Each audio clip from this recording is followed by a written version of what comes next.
I glanced at the clock, 11:45 p.m. The streets outside were quiet, bathed in the silver glow of the moon. The anonymous letter had arrived just that afternoon, slipped under my door with no return address. I unfolded the creased paper once more, reading the instructions: drive to 1234 Oak Hollow Road at midnight. Come alone. The peculiar instructions intrigued and unsettled me. Despite my better judgment, curiosity drove me. I'd always been a sucker for a good mystery, and this one seemed too strange to ignore. I started my car and headed toward the address. The drive felt surreal. The usual city lights faded away, replaced by dark, winding country roads. The deeper I drove into the night, the more isolated the surroundings became. The trees grew denser, their branches reaching out like skeletal fingers in the dim light.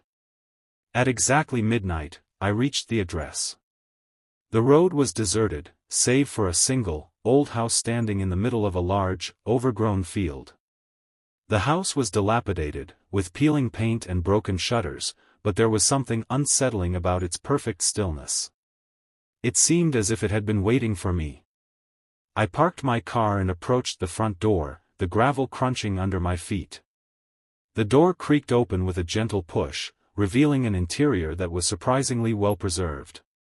Dust motes danced in the beams of moonlight filtering through the cracks in the walls. The house was furnished with antique furniture, and the air smelled faintly of old wood and forgotten memories. "Hello?" I called out, my voice echoing in the empty rooms. There was no response. I walked cautiously through the house, the silence amplifying my sense of unease. The living room was furnished with a vintage couch and an old rocking chair. The wallpaper, though faded, still clung to the walls, and a grand, ornate chandelier hung from the ceiling, its crystals catching the light. In the center of the living room was a wooden table with a single item on it, a photo album. My heart raced as I approached it, my curiosity mingling with a growing sense of dread. I opened the album slowly, and my breath caught in my throat. The pages were filled with photographs of me. The first few were of me walking down the street, seemingly unaware of the camera. As I flipped through the pages, the images grew increasingly unsettling, pictures of me in my own home, at my desk, and even from inside my car. Each photo was taken from a vantage point that suggested someone had been watching me closely. I heard a creak behind me and spun around, but the room was empty. The silence returned, heavier now. I took a deep breath and continued flipping through the album, my hands trembling.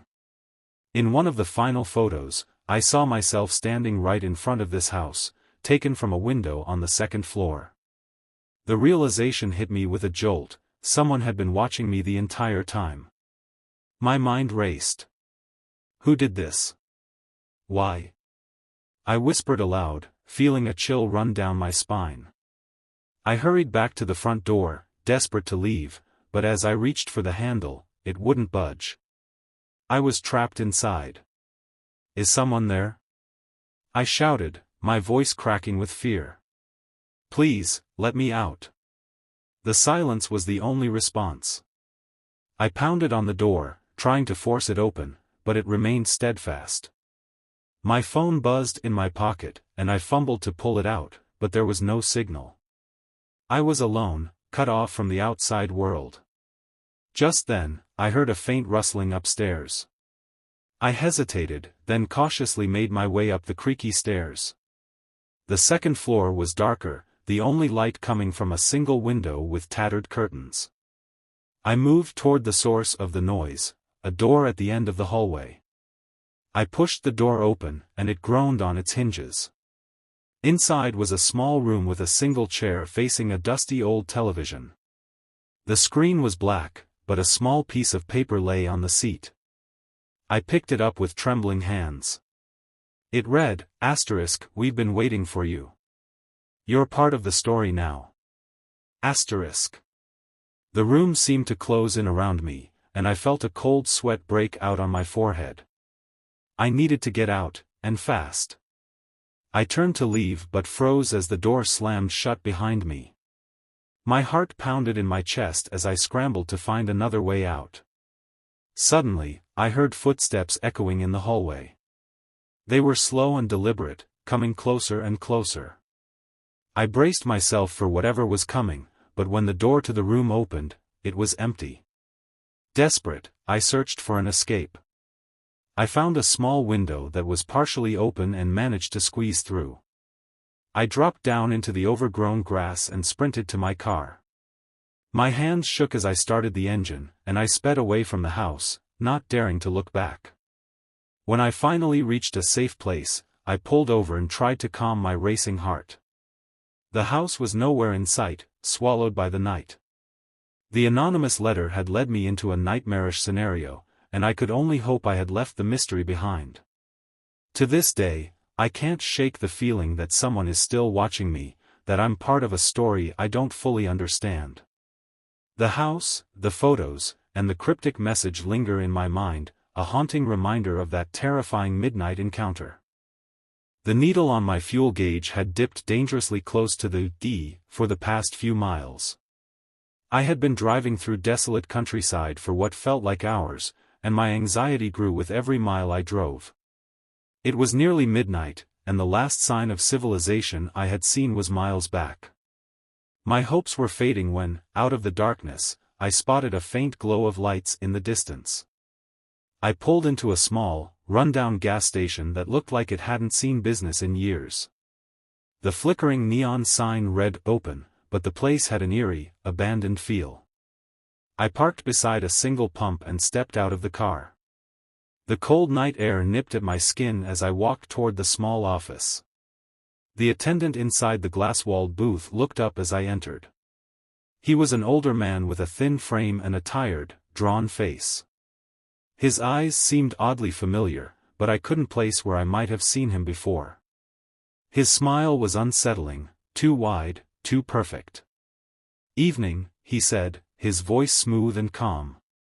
"You look like you're running low." "Yeah, I'm almost out of gas," I replied, trying to sound casual. "How much is it for a full tank?" $20 will do," he said, still smiling. "But I must warn you, this place isn't exactly ordinary." I chuckled nervously, trying to lighten the mood. "I'll take your word for it. Just fill it up, please." He nodded and went outside to handle the pump. As I waited, I couldn't shake the feeling that there was something off about him. The way he seemed to watch me closely, the strange familiarity in his eyes, it was unsettling. The gas was pumped quickly, and he returned to the booth, still maintaining that unnervingly wide grin. "Here you go," he said, handing me the receipt. "Drive safely out there." I thanked him, got back into my car, and drove away, relieved to have some fuel at last. But as I settled into my seat and began to drive away, I noticed something unusual on the dashboard. A handwritten note was placed neatly between the seats. My heart raced as I reached for it. The note read, "You're not alone out here." I stared at the message, my mind racing. Who could have left this? I hadn't seen anyone else around when I was at the station. My fingers trembled as I turned the note over, but there was nothing else written. I glanced in the rearview mirror, half expecting to see the gas station behind me or, worse, someone following. The road stretched out into the darkness, empty and quiet. My phone buzzed in the cup holder. I grabbed it, hoping a call from a friend or a text might offer some distraction, but the signal was weak, and no messages came through. My anxiety climbed as I drove on, trying to dismiss the note as a prank or a random act. As I continued down the road, I began to notice odd things. The trees seemed to lean closer to the road, and the occasional shadow in the corners of my vision made my heart race. The quiet was almost deafening, broken only by the hum of my engine. I tried to convince myself it was just nerves. "It's just a creepy note," I muttered aloud. "There's nothing to worry about." Then I saw something up ahead, a dark shape in the middle of the road. I slowed down and my headlights revealed a figure standing motionless. It was a man, dressed in dark clothes, his face obscured by a hood. My pulse quickened as I came to a stop a few feet away. "Hey!" I called out through the open window. "Are you all right?" The figure didn't move or respond. I reached for my phone to call for help, but there was still no signal. My mind raced with thoughts of what to do. I considered backing up, but the road was too narrow, and the figure remained eerily still. Finally, the figure spoke, his voice a cold whisper that carried through the night air. "You were warned. You shouldn't have come this way." A shiver ran down my spine. "What do you want from me?" The figure didn't answer immediately. Instead, he slowly raised his hand, pointing toward the gas station I had just left. "The road you're on is dangerous." The note was a warning. "Now you must find your way back to safety." With that, the figure stepped back into the darkness, disappearing from view. My breath came in shallow gasps as I reversed and made a hasty U-turn. I drove as quickly as I could, my nerves frayed. When I reached the gas station again, it was empty, the lights dark and the building abandoned. There was no sign of the attendant or the mysterious figure. I drove away, my heart still racing, and the unsettling note still clutched in my hand. The road home was long and nerve-wracking, but eventually, I made it back to familiar territory. The gas station remained a haunting memory, a reminder of the strange encounter and the unsettling message I'd found. Every time I see a deserted place now, I can't help but wonder if I'm truly alone, or if there's something waiting in the shadows. The familiar drive home from work had always been my sanctuary. Each turn and landmark was as predictable as the ticking of the clock. But tonight was different. As I left the office parking lot, I noticed the sky was unusually dark, clouds rolling in faster than I anticipated. I shook off the feeling of unease and set out on my usual route. At first, the drive was normal, traffic was light, and the streets were quiet. But as I continued, I noticed something strange. The usual landmarks I depended on began to shift. The old diner that had been a reliable reference point seemed to disappear when I looked back, replaced by an unfamiliar grove of trees. I rubbed my eyes, thinking it was fatigue, but when I glanced again, the trees were still there. "This isn't right," I muttered to myself. I turned on the radio, hoping a distraction would help. But instead of the usual stations, there was only static. My grip tightened on the steering wheel as I tried to focus on the road. The next turn should have led me to the bridge that spanned the river, but instead, the road seemed to stretch on endlessly. The landmarks I knew were gone, replaced by dense, oppressive woods that seemed to close in around me. I began to feel a sense of panic rising in my chest. "What is going on?" I said aloud, my voice trembling. "Where am I?" Just then, the headlights of my car illuminated a figure standing in the middle of the road. I slammed on the brakes, but the car didn't respond. The brake seemed to be locked, and my heart raced as I desperately tried to steer away from the figure. The person in the road was a tall man in a long, dark coat, his face hidden in shadow. He stood perfectly still, as if waiting for me. I could hear my tires screeching, but the car continued moving forward as if on its own. "Stop! Please, stop!" I yelled, but the car didn't heed my command. It felt like I was trapped in a nightmare where I was powerless to control my own vehicle. The figure finally spoke, his voice eerily calm and clear. "You've come the wrong way. What do you want?" I shouted, struggling to keep control of the car. "Why is my car moving on its own?" The man didn't move, his voice carrying a strange, almost otherworldly resonance. "The road you seek is no longer yours to travel. You must turn back before it's too late." I glanced around in desperation, searching for any familiar sight, but the road seemed endless and disorienting. The car sped up as if pushed by an unseen force. I gritted my teeth, my mind racing for solutions. "Please, let me go," I pleaded with the figure. "I don't know where I am." Help me." The man's expression remained unreadable, his face still obscured by darkness. "There is no help here.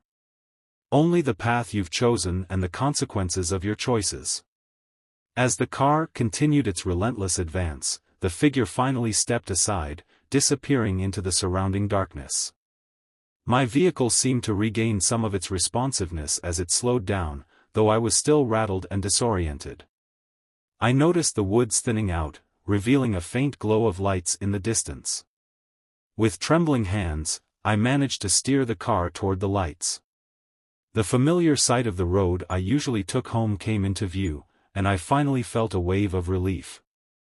My car came to a stop as I reached a familiar intersection, the landmarks I had been missing appearing once again. I sat in the car, breathing heavily, trying to process what had just happened. My phone buzzed with a text message from a friend, but I could hardly focus on it. The strange encounter left me with more questions than answers, and the unsettling memory of the man's voice echoed in my mind. As I drove the rest of the way home, I couldn't shake the feeling of being watched. Every turn and every shadow seemed to hold a new mystery. The once familiar route had become a haunting reminder that sometimes the ordinary can turn extraordinary in the most terrifying ways.